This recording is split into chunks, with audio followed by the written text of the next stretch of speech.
அங்க கவர் பண்ணுது பிரஸ் அங்க கவர் பண்ணுது.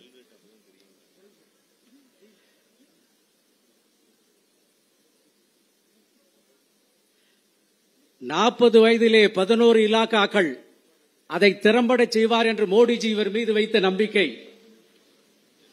இதற்கெல்லாம் மேலாக உத்தரப்பிரதேச மாநிலத்துக்கு கடத்திய போதை மாநிலத்தை காவிக்கோட்டையாக மாற்றிய வல்லமை, மராட்டியத்திலே மும்பையிலே பிறந்து முதல் விக்கெட்டாக குஜராத்தை வீழ்த்திய மாபெரும் திறமை, அரசியலிலே 21 விக்கெட்டுகளை வீழ்த்திய மாபெரும் கேப்டன், ராமனுக்கு நிழலாக நிஜமாக தளபதியாக ராமாயணத்திலே இலக்குவன், பாரதத்தில் வாழும் ராமன் நரேந்திர தாமோதராஸ் மோடிக்கு லட்சுமணமாக अमित भाई अनिल चंद्र शाह, राम की छाया के समान एक वास्तविक सेनाधिपति के समान भारत का जीवित प्रभु रामदेव श्री नरेंद्र दामोदरदास मोदी की हिम्मत बढ़ाने वाले भाई लक्ष्मण की कृपा लेकर श्री अमित चंद्र शाह जी ने कमाल कर दिखाना के இரண்டாம் இரும்பு மனிதரே வாழும் வல்லபாய் பட்டேலே, மாண்புமிகு அமித் பாய் அனில் சந்திர ஷா அவர்களே வருக, வழிகாட்டுரை தருக.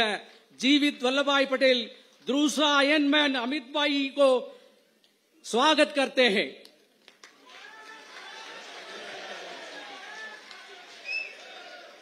அதை இனிய தமிழிலே மொழிபெயர்ப்பார் நம்முடைய கருணா ஸ்ரீகாந்த் जी. मेरे साथ मंच पर उपस्थित श्री के अन्नामलाई, प्रदेश अध्यक्ष Tamil Nadu Bharatiya Janata party, doctor L Murugan जी, मोदी जी के मंत्रिपरिषद में मेरे साथी श्री जे रमेश कुमार जी खड़े हो जाइए एक बार, जिला अध्यक्ष कोयम्बतूर, जोर से ताली बजाओ जरा, எல்லாரும் கை தட்டுங்க.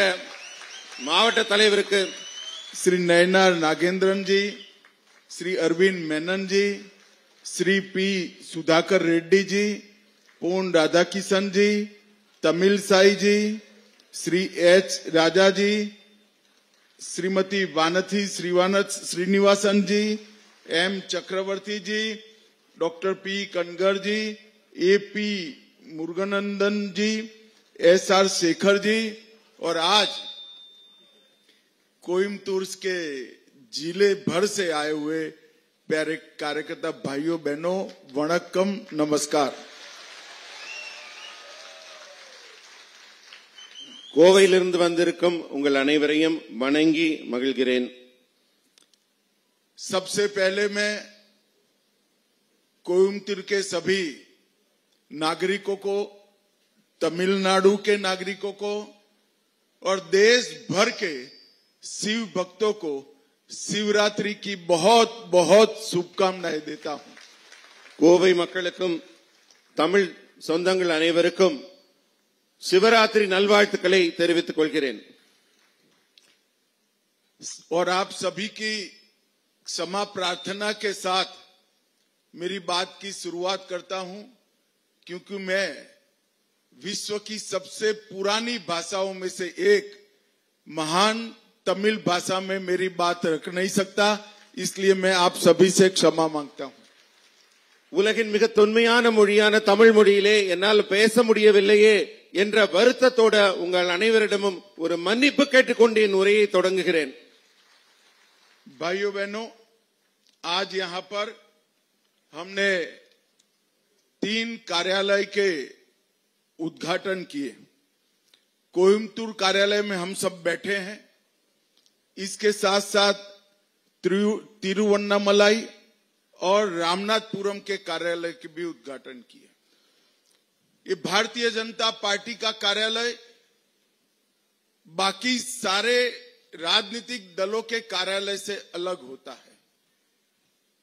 बाकी सारी पॉलिटिकल पार्टियों के लिए कार्यालय एक ऑफिस होता है. हम सब के लिए कार्यालय हमारा मंदिर होता है, जहां से हम पार्टी का संचालन करते हैं. சகோதர சகோதரிகளே, இன்றைக்கு நாம 3 கட்சி அலுவலகங்களை திறக்கும் முகாந்தரத்தில் இருந்து கொண்டிருக்கிறோம். இன்று கோவை அலுவலகத்தில் இங்கே அமர்வு இருக்கிறது. இதுவில்லாம திருவண்ணாமலை, ராமநாதபுரத்திலும் நம்ம அலுவலகம் திறக்கப்படுகிறது. இந்த அலுவலகத்தின் சிறப்பம்சம் என்னவென்றால், மற்ற கட்சிகளை போல அல்ல. மற்ற கட்சிகள் எல்லாம் ஒரு அலுவலகத்தை தான் வேலை செய்யற இடத்தை திறப்பாங்க. நம்ம தனித்துவமானவர்கள். நம்ம இப்ப திறந்திருப்பது நம்மளுடைய திருக்கோவிலாகும். பாஜகவின் ஒரு திருக்கோவிலை இங்கே திறந்திருக்கிறோம். मैं आशा करता हूं कि तीनों कार्यालय आने वाले दिनों में भारतीय जनता पार्टी के लिए जनसंपर्क, जन भावनाओं के संवेदनशीलता और जन आंदोलन के केंद्र बनेंगे. இந்த வருங்காலத்துல இந்த 3 அலுவலகங்களும் மக்களுடன் இணைந்து மக்களுக்காக பணியாற்றி மக்கள் தொண்டுகளை செய்து மக்கள் எண்ணங்களையும் பிரதிபலித்து மக்கள் கூடும் இடமாக இந்த இடம் விளங்க வேண்டும் என்று என்னுடைய வாழ்த்துக்களை தெரிவிக்கிறேன். भाइयों बहनों, अभी अभी मोदी जी के नेतृत्व में हमारी वित्त मंत्री निर्मला सीतारमण जी ने केंद्र में एक बजट प्रस्तुत किया है.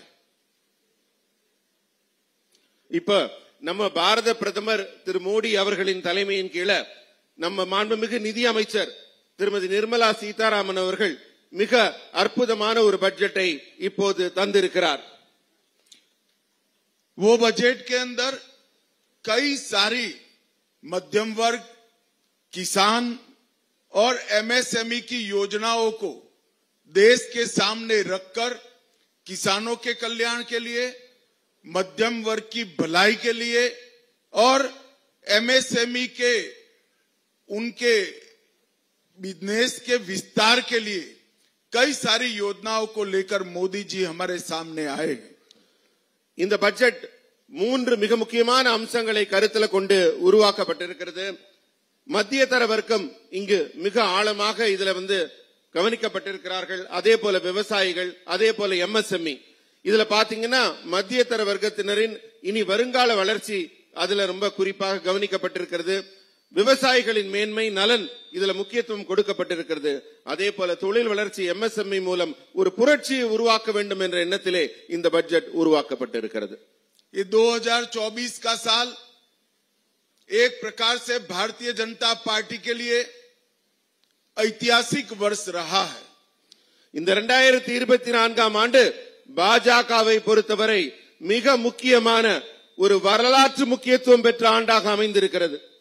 2024 के साल में हमारे प्रिय नेता नरेंद्र मोदी जी लगातार तीसरी बार देश के प्रधानमंत्री की शपथ लिए. நம் அன்புக்குரிய பாரத பிரதமர் திரு நரேந்திர மோடி அவர்கள் இந்த 2024ஆம் ஆண்டில்தான் 3வது முறையாக நாட்டின் தலைமை பொறுப்பிலே பொறுப்பேற்று வழி நடத்தி கொண்டிருக்கிறார். 2024 में ही पहली बार हम ओडिशा के अंदर पूर्ण बहुमत की भारतीय जनता पार्टी की सरकार बनाए हैं. 2024 தான் நம்ம முழு மெஜாரிட்டியோட ஒரிசாவிலே நம்ம ஆட்சியை அமைத்திருக்கிறோம். बहुत समय के बाद आंध्र प्रदेश में भी एनडीए की सरकार बनी है. நீண்ட காலத்திற்கு பிறகு ஆந்திர பிரதேசத்திலும் நம்முடைய என்டிஏ கூட்டணி ஆட்சி அமைந்திருக்கிறது. हरियाणा, मुंबई, महाराष्ट्र और दिल्ली, ये तीनों विजय की हैट्रिक ने देश की जनता का भरोसा भाजपा पर है वो साबित किया है. தற்போது நடைபெற்று முடிந்த தேர்தலில் பாத்தீங்கன்னா ஹரியானாவாகட்டும், மகாராஷ்டிராவாகட்டும், சமீபத்தில் முடிந்த தில்லி ஆகட்டும், இந்த 3லையும் ஹேட்ரிக் வெற்றி பெற்று மக்களின் நன்னம்பிக்கையை பெற்ற ஒரே கட்சி பாஜக என்பதை மீண்டும் மீண்டும் நிரூபித்துள்ளது. 25 की शुरुआत दिल्ली के विजय से हुई है और 26 तमिलनाडु में एनडीए की सरकार के साथ समाप्त करेंगे. 25ஆம் ஆண்டின் தொடக்கம் தில்லி வெற்றியோடு தான் தொடங்குது. அதே போல 2026 தொடக்கம் தமிழகத்தில் என்டிஏ கூட்டணி ஆட்சி பாஜகவின் ஆட்சியுடன் தான் தொடங்க போகிறது. मैं तमिलनाडु भर के भारतीय जनता पार्टी के कार्यकर्ताओं का आह्वान करने आया हूं. समय आ गया है तमिलनाडु में डीएमके की ये देश विरोधी और भ्रष्टाचारी सरकार को समाप्त करने का. இங்கே கூடியிருக்கிற அத்தனை பாஜக தொண்டர்கள் மட்டுமல்ல, தமிழ்நாட்டில் உள்ள அத்தனை தொண்டர்களுக்கும் நான் சொல்லிக் கொள்ளும் கருத்து என்னவென்றால், நேரம் வந்துவிட்டது. திமுகவின் தேச விரோத ஆட்சி, மக்கள் விரோத ஆட்சியை முடிவுக்கு கொண்டு வரும் காலம் நெருங்கிவிட்டது. सभी लोग नए उत्साह के साथ लवरेज होकर, पैरों में गति लाकर तमिलनाडु के अंदर एनडीए की सरकार बनाने के लिए अपनी कमर कस ले। 26 में तमिलनाडु में एनडीए की सरकार बनने जा रही है. எல்லாருக்கும் நான் தெரிவித்துக் கொள்ளும் கருத்து என்னவென்றால், நீங்க அத்தனை பேரும் உற்சாகத்துடன் புத்துணர்ச்சியுடன் உங்க உடலுக்கு மேலும் வலு சேர்த்து உங்க காலை உறுதியா எடுத்து வைங்க. 2026 அறுதியிட்டு கூறுகிறேன், நம்முடைய என்டிஏ ஆட்சி தமிழகத்தில் உருவாக போவது உறுதி உறுதி உறுதி. और मित्रों, तमिलनाडु के अंदर नई बनने वाली सरकार एक नए युग की शुरुआत करेगी. தமிழ்நாட்டில் உருவாக போற நம்முடைய என்டிஏ ஆட்சி இருக்கிறதே, அது சாதாரண ஆட்சியாக இருக்காது. ஒரு புதிய முன் உதாரணத்தை, ஒரு புதிய யுகத்தை உருவாக்கும் ஆட்சியாக இருக்கும். तमिलनाडु के अंदर भाई भतीजावाद की ये दुकान समाप्त हो जाएगी. இங்க வகுப்புவாதம், பிரிவினைவாதம் என்ற சிந்தனை எல்லாம் ஒரு முடிவுக்கு கொண்டு வரப்படும். तमिलनाडु के अंदर करप्शन का हमेशा के लिए अंत होगा. தமிழ்நாட்டில் புரையோடி கொண்டிருக்கும் ஊழல் முற்றிலுமாக ஒழிக்கப்படும். और तमिलनाडु से देश विरोधी गतिविधियों को हम मूल समेत उखाड़ कर फेंक देंगे. தமிழ்நாட்டில் வேரூன்றி இருக்கிற தேச விரோத சக்தி, தேசியத்துக்கு எதிரான சிந்தனைகள் எல்லாம் வேரோடு பிடுங்கி எறியப்படும். और तमिलनाडु के अंदर तमिलनाडु के विकास से भारत के विकास का नए सूत्र का सूत्रपात होने वाला है. தமிழ்நாட்டில் உருவாகக்கூடிய நம்ம ஆட்சியில புதிய எண்ணங்கள் மட்டுமல்ல, புதிய திட்டங்கள், புதிய சிந்தனைகள், புதிய எழுச்சி உருவாகக்கூடிய ஆட்சியாக உருவாக போகிற நம்முடைய ஆட்சி அமைந்திருக்கும். नरेंद्र मोदी जी ने सभी राज्यों के बीच में एक स्वस्थ स्पर्धा की शुरुआत की है. நம்ம பாரத பிரதமர் மோடி அவர்கள் அவருடைய ஆட்சி, பாஜகவின் ஆட்சி நடைபெறும் மாநிலங்களில் எல்லாம் தன்னுடைய ஒரு முத்திரையை தனித்துவமாக பதித்துக் கொண்டிருக்கிறார்.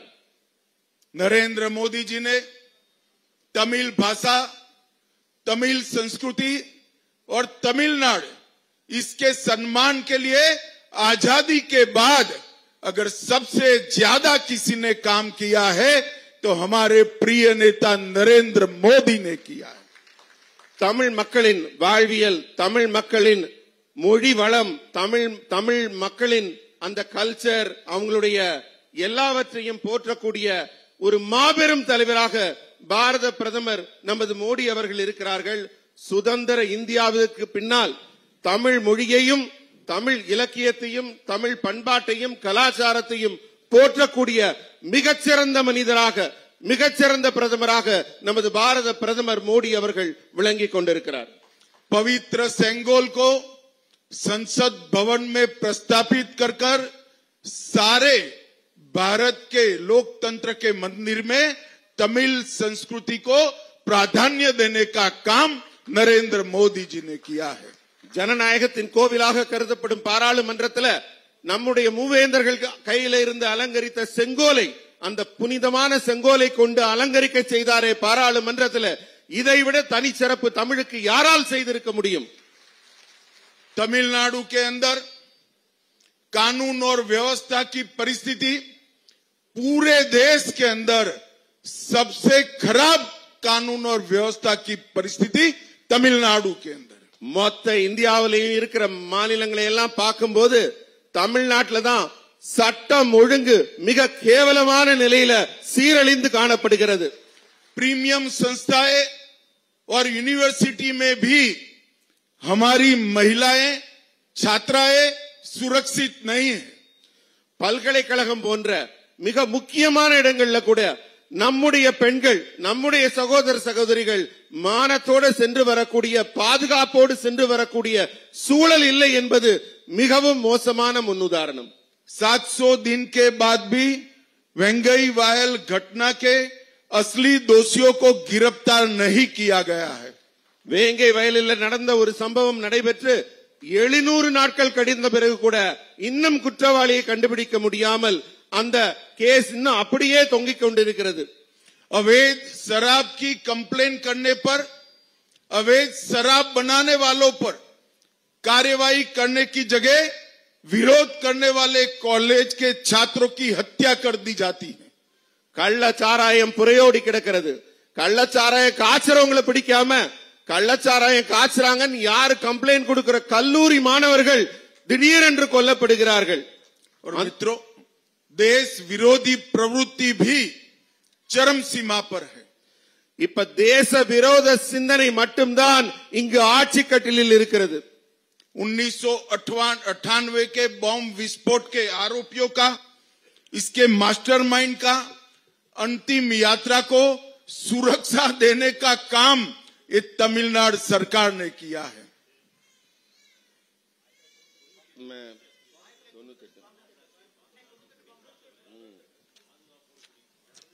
अच्छा, 1998 நடைபெற்ற ஒரு வெடிகுண்டு சம்பவம் இருக்கிறதே, அந்த வெடிகுண்டு சம்பவத்திற்கு காரணமானவர்களை கூட இந்த அரசு காவல் பாதுகாப்போடு அழைத்துக் கொண்டு செல்லும் அவல நிலைதான் தமிழகத்தில் இருக்கிறது.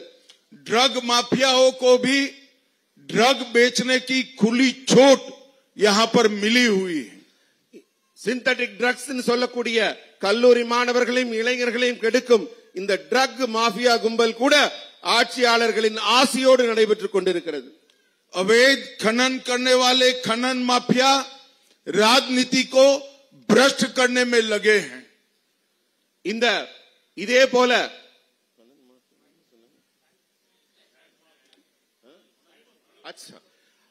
இதே போல கனிம வள கொள்ளை, தமிழ்நாட்டிலிருந்து கனிம வள கொள்ளை தொடர்ந்து நடைபெற்றுக் கொண்டிருக்கிறது. மணல் கொள்ளை கூட ஆட்சியாளர்களின் முழு அதிகாரத்தோடு நடைபெற்றுக் கொண்டிருக்கிறது. और करप्शन में तो डीएमके के सारे नेताओं ने मास्टर डिग्री हासिल की हुई है. அதுல ஊழல்ல பாத்தீங்கன்னா நம்ம திமுகவோட தலைவர்கள் எல்லாம் மாஸ்டர் டிகிரி பெற்றவர்களாக இருக்கிறார்கள். एक नेता कैश फॉर जॉब में प्रसिद्ध फंसे हुए हैं. அதுல ஒரு தலைவர் பார்த்தா வேலை வாங்கி கொடுக்கிறதுக்காக பணம் வாங்குறதுல மிக பெரும் ஒரு சாதனை படைத்திருக்கிறார். दूसरे नेता मनी लॉन्ड्रिंग और अवैध लाल रेत खनन में फंसे हुए हैं. இன்னொரு தலைவர் எப்படின்னு பார்த்தா மணி லாண்டரிங் கேஸ்லயும் மாட்டிட்டு இருக்காரு, செம்பனல் கடத்தலையும் மாட்டிக்கிட்டு இருக்காரு. तीसरे नेता आय से ज्यादा संपत्ति में फंसे हुए हैं. இன்னொரு தலைவர் எப்படி இருக்காருன்னு கேட்டா அவருடைய வருமானத்திற்கு மிக அதிகமாக சொத்துக்களை குவித்து வைத்திருக்கிறார். चौथे नेता कोयला घोटाले में फंसे हुए हैं, कॉल स्कैम.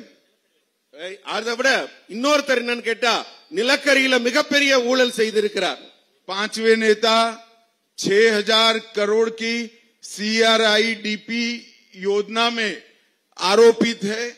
இன்னொருத்தர் 6000 கோடி ரூபாய் सीआरआईडीपी ஊழலில் அவலும் சிக்கி இருக்கிறார். और 2G स्कैम अभी समाप्त नहीं हुआ है.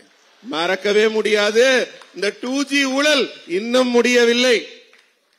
कभी तो लगता है कि समाज में से चुन चुन कर सारे भ्रष्टाचारियों को डीएमके ने मेंबरशिप ड्राइव में शामिल किया है. இது எப்படி இருக்குன்னு கேட்டா யார் யாரெல்லாம் ஊழல் பெருச்சாளிகளோ யார் யாரெல்லாம் ஊழல் செய்யறதுல உச்சத்துல இருக்காங்களோ அவங்கள தேடி தேடி தான் திமுக மெம்பராவே சேர்க்கும் போல இருக்கு. मित्रों, ये सारी चीज से तमिलनाडु की जनता परेशान है. இந்த ஊழல்வாதிகளால் தமிழ்நாடு மிகவும் துயரம் அடைந்திருக்கிறது, துன்பத்தில் இருக்கிறது. और इसलिए तमिलनाडु के मुख्यमंत्री और उनके सुपुत्र दोनों तमिलनाडु जनता का ध्यान भटकाने के लिए कुछ मुद्दे खड़े कर रहे हैं. இதனால தான் தன்னுடைய எங்கெங்க ஆட்சியில் இருக்க அவலங்கள் வெளிப்பட்டு விடக்கூடாது என்பதற்காக தமிழக முதல்வரும் அவருடைய புதல்வரும் ஏதாவது ஒரு விஷயத்தை இவங்களா எடுத்து புதுசு புதுசா ஒரு பிரச்சனையை தமிழகத்துக்கு உருவாக்கி கொண்டே இருக்கிறார்கள். आज ही एक मीटिंग करने जा रहे हैं कि डिलिमिटेशन में हम साउथ को अन्याय नहीं होने देंगे.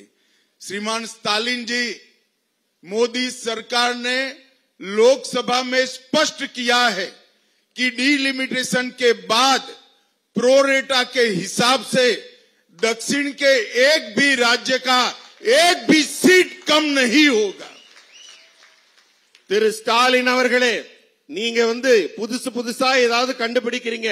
இன்றைக்கு ஒரு மீட்டிங் போட்டு நீங்க எல்லாம் பேச போறீங்களா? எல்லா கட்சியும் என்னன்னா தொகுதி மறுசீரமைப்பு உங்களுக்கு புதிய பிரச்சனையா உருவாக்குறீங்க. திரு ஸ்டாலின் அவர்களே, உங்களுக்கு சொல்லிக் கொள்கிறேன், நமது பாரத பிரதமர் மோடி அவர்கள் பாராளுமன்றத்தில் மிக தெளிவாக சொல்லிவிட்டார், எந்த தென்னிந்திய மாநிலங்களுக்கும் அவர்களுக்கு இருக்கிற பாராளுமன்ற சீட்ல ஒன்று கூட குறையாது, கூடுதலாகத்தான் ஆகும் என்று. புரோரேட்டா பேசிஸ்ல அவங்க மக்கள் தொகை அடிப்படை மட்டுமல்ல, மற்ற புரோரேட்டா அடிப்படையில அந்த சீட்டுகள் அதிகமாகும்.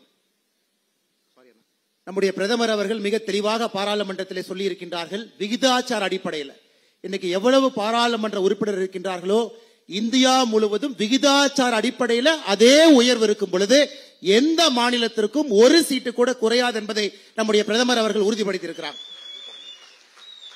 और मैं फिर से एक बार कोयम्बटूर की ये पवित्र भूमि पर से दक्षिण के सभी राज्य की जनता को आश्वस्त करना चाहता हूं कि मोदी जी ने निश्चित रूप से आपके सभी हितों की रक्षा कर डीलिमिटेशन में आपका एक भी सीट प्रोरेटा कम न हो और जो बढ़ोतरी होगी इसमें उचित हिस्सा दक्षिण भारत के राज्यों को भी मिलेगा. इसमें कोई शंका रखने की जरूरत नहीं है. இந்த நேரத்தில் நான் அனைவருக்கும் சொல்லிக் கொள்வது, தென்னிந்திய மாநிலங்கள் அனைவருக்கும் இப்ப புதுசாக தொகுதி மறுசீரமைப்பில் வழங்கப்படும் இந்த புதிய சீட்டுகள் அத்தனையிலும் எந்த குறைபாடும் இல்லாமல் தலைவர் அவர்கள் கூறியபடி விகிதாச்சார அடிப்படையில் ஒதுக்கப்படும் அந்த சீட்ல தென்னிந்திய மாநிலங்களுக்கு ஒட்டுமொத்தமாக கூடுதலான சீட்டுகள் தான் கிடைக்குமே தவிர யாருக்கும் எந்த குறைவும் ஏற்படாது என்பதை தெளிவாக தெரிவித்துக் கொள்கிறேன். मित्रों, तमिलनाडु के सीएम हमेशा मोदी सरकार ने तमिलनाडु को अन्याय किया इसकी बात करती. मैं आज सीएम साहब को कहने आया हूं, अगर आप सही बोलते हैं तो कल मेरी बात का जवाब तमिलनाडु की जनता के सामने देंगे. तमिलनाडु, एक मिनट, आप गोलमोल बात मत करिए. मैं आज स्टेटिस्टिक के साथ हमारा अकाउंट लेकर आया हूं, इसका जवाब देना. மாண்புமிகு முதல்வர் அவர்களே, உங்களுக்கு நான் தெரிவித்துக் கொள்கிறேன், நீங்க தமிழக மக்களுக்கு மிகப்பெரிய பொய்யை சொல்லி துரோகம் இழைத்துக் கொண்டிருக்கிறீர்கள். நான் உங்க முன்னாடி புள்ளி விவரங்களோடு நிற்கிறேன். அதாவது நீங்க இது மாதிரி இல்லாத கற்பனையை இந்த தொகுதி மறுசீரமைப்புல மக்களுக்கு இழப்பு ஏற்படுகிறது என்பதை தெரிவிப்பது கண்டிக்கத்தக்கது. உண்மையை நான் உரைத்திருக்கிறேன். நீங்க எனக்கு பதில் சொல்ல கடமைப்பட்டிருக்கீங்க. இல்லை என்பதை நான் அறுதியிட்டு கூறிவிட்டேன். எனக்கு பதில் சொல்ல நீங்க கடமைப்பட்டிருக்கிறீர்கள். எதன் அடிப்படையில் இப்படி ஒரு பொய்யை சொல்கிறீர்கள் என்று நீங்கள் பதில் கூற வேண்டும். मित्रों, यूपीए की सरकार थी, 10 साल तक चली, 2004 से 14 तक, और उसने तमिलनाडु को डिवोल्यूशन और ग्रांटेड एड में 10 साल में 1,52,901 करोड़ रुपीस दिया. அதாவது 2004 இருந்து 14 வரைக்கும் நம்முடைய 10 ஆண்டு கால ஆட்சியில 14 இருந்து 24 வரைக்கும் இந்த 10 ஆண்டு கால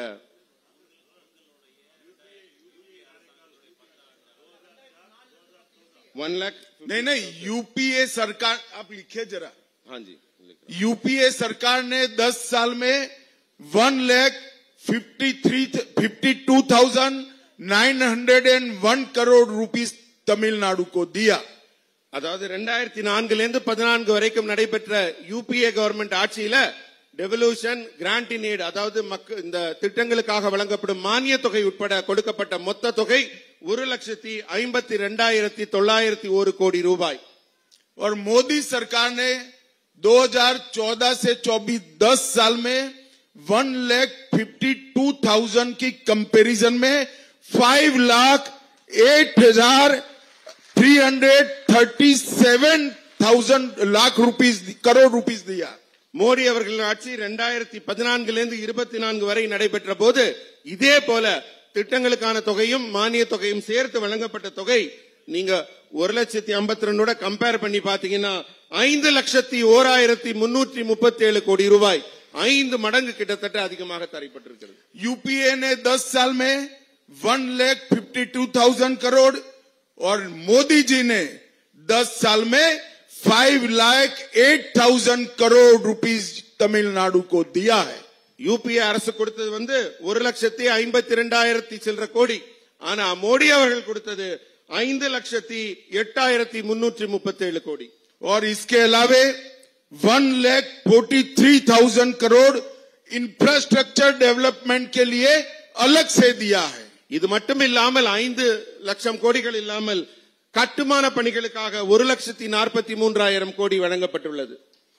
और स्टालिन साहब, आप तमिलनाडु की जनता को कह रहे हैं कि मोदी सरकार अन्याय कर रही है। अन्याय तो तब होता था जब आप यूपीए सरकार में हिस्सेदार थे, आपके मंत्री वहां थे, तब तमिलनाडु को अन्याय हुआ है। ஸ்டாலின் அவர்களே, நீங்க மக்களிடம் பொய் சொல்லுகிறீர்கள், மோடி அரசு எங்களுக்கு நிதியை தரவில்லை என்று நீங்கள் ஒரு பச்சை பொய்யை சொல்லுகிறீர்கள்। உங்களிடம் நான் தெரிவித்துக் கொள்வது என்னவென்றால், எந்த யூபிஏ அரசுல நீங்க ஆட்சியில இருந்தீங்க இல்லையா, கூட்டணி ஆட்சியில, அப்பதான் நீங்க தமிழ் மக்களுக்கு உண்மையான துரோகத்தை செய்திருக்கிறீர்கள்। इसके अलावे 2,000 करोड़ का मदुरई एम्स, 6,400 करोड़ मत्स्य पालन के लिए, कृषि संबंधी फंड, आपदा प्रबंधन डिजास्टर मैनेजमेंट का फंड, पेट्रोलियम और नेचुरल गैस संबंधी 9,000 करोड़ और कई सारे स्मार्ट सिटी और मेट्रो का पैसा नरेंद्र मोदी सरकार ने दिया है। எய்ம்ஸுக்காக 2,000 கோடி ரூபாய், மீன்வளத்துறை பராமரிப்பதற்காக 6,000 கோடி ரூபாய், 6,000, இது இல்லாம இந்த மாதிரி டிசாஸ்டர் மேனேஜ்மெண்ட் பேரிடர் பாதுகாப்பு நிதிக்காகவும், இன்னும் சொல்ல போனால் பல்வேறு மத்திய அரசின் நலத்திட்டங்களுக்காக ஏராளமான தொகைகள் தமிழகத்திற்காக ஒதுக்கப்பட்டிருக்கிறது। मित्रों, आने वाले दिनों में तमिलनाडु के अंदर भ्रष्टाचार, कानून और व्यवस्था, महिलाओं की असुरक्षा और देश विरोधी गतिविधियां डीएमके सरकार में जो चल रही है, वो लेकर तमिलनाडु के घर घर में जाना है। நீங்கள் எல்லாம் இந்த திமுக ஆட்சியின் அவலங்களை எல்லாம் மக்கள்கிட்ட எடுத்துட்டு போங்க। அவங்க ஆட்சியில் நடக்கிற அவலங்கள், ஊழல்கள், பெண்களுக்கு பாதுகாப்பு இன்மை, இந்த மாதிரியான விஷயங்களை தமிழ்நாட்டில் இருக்கிற ஒவ்வொரு வீடுகளுக்கும் நம்முடைய தொண்டர்கள் கொண்டு செல்ல வேண்டும்। और मोदी जी ने जो लाखों करोड़ों रुपए का डेवलपमेंट के लिए फंड तमिलनाडु की जनता के लिए दिया है, तमिल गौरव के लिए, तमिल भाषा के लिए और तमिल संस्कृति के लिए जो काम किया है, वो लेकर हर घर में जाकर जनता के साथ संवाद करना है। தமிழ் மக்களுக்காகவும் தமிழ்நாட்டின் வளத்திற்காகவும் லட்சக்கணக்கான கோடிகளை பல்வேறு திட்டங்களுக்கு ஒதுக்கி தமிழ் மொழி, தமிழ் கலாச்சாரம், தமிழ் பண்பாடு இதற்காக பாடுபட்டுக் கொண்டிருக்கும் நமது மாண்புமிகு பாரத பிரதமர் திரு நரேந்திர மோடி அவர்களை நீங்கள் ஒவ்வொரு வீட்டிலையும் கொண்டு போய் நீங்க இந்த எல்லா திட்டங்களையும் அவர்களுக்கு எடுத்து சொல்ல வேண்டும்। और मैं अंत में फिर एक बार भारतीय जनता पार्टी के प्रिय कार्यकर्ताओं को भरोसा दिलाना चाहता हूं कि तमिलनाडु में मुंबई और हरियाणा से भी बड़े बहुमत के साथ एनडीए की सरकार बनने जा रही है। உங்க அத்தனை பேருக்கும் நான் மீண்டும் ஒருமுறை அறுதியிட்டு கூறுகிறேன், மகாராஷ்டிரால பெற்ற வெற்றி, ஹரியானால பெற்ற வெற்றி, இதையெல்லாம் தாண்டி மிக பெரும் வெற்றியை வரும் தேர்தலில் பாஜக தமிழ்நாட்டில் பெறப்போகிறது। आज तीनों कार्यालय का उद्घाटन हुआ है। मैं मनपूर्वक हमारे तीनों जिला अध्यक्ष और वो जिले की पूरी कैडर को बहुत बहुत शुभकामनाएं देना चाहता हूं और आशा करता हूं कि कार्यालय एक जनसंपर्क का माध्यम बनेंगे और हम ये तीनों जिलों में हर व्यक्ति तक कमल के फूल को पहुंचाएंगे। நான் இந்த 3 மாவட்ட தலைமையகங்களையும் அலுவலகங்களையும் திறந்து வைத்திருக்கிறேன். இந்த 3 மாவட்ட தலைவர்களுக்கும் இது அமைவதற்காக பாடுபட்ட ஒவ்வொரு காரியகர்த்தா அவர்களுக்கும் நான் பாராட்டுக்களையும் நன்றியையும் தெரிவித்துக் கொள்கிறேன். இந்த 3 கட்டிடங்களும் நான் முன்னர் சொன்னது மாதிரி மக்கள் கூடும் இடமாக, நம்முடைய மக்கள் பிரச்சனைகளை கவனிக்கும் இடமாக, ஒரு கோவிலை போல மிகச் சிறப்பாக அமைய வேண்டும். அதற்காக எல்லாரும் பாடுபட வேண்டும். आप सभी का बहुत बहुत धन्यवाद। मेरे साथ दोनों हाथ उठाकर एनडीए सरकार बनाने का संकल्प लेकर बोलिए, भारत माता की जय, भारत माता की जय, वंदे मातरम, वंदे मातरम। सभी का बहुत बहुत धन्यवाद, आभार।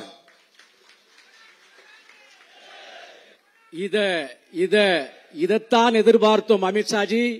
நீங்கள் கால் வைத்த மண் காவி மண்ணாக மாறும். 75 ஆண்டு காலம் இல்லாத காஷ்மீரை இந்தியாவோடு இணைத்தீர்கள். 55 ஆண்டு கால திராவிட ஆட்சியை வீட்டுக்கு அனுப்பியதற்கு தமிழ்நாட்டுக்கு வந்து எங்கள்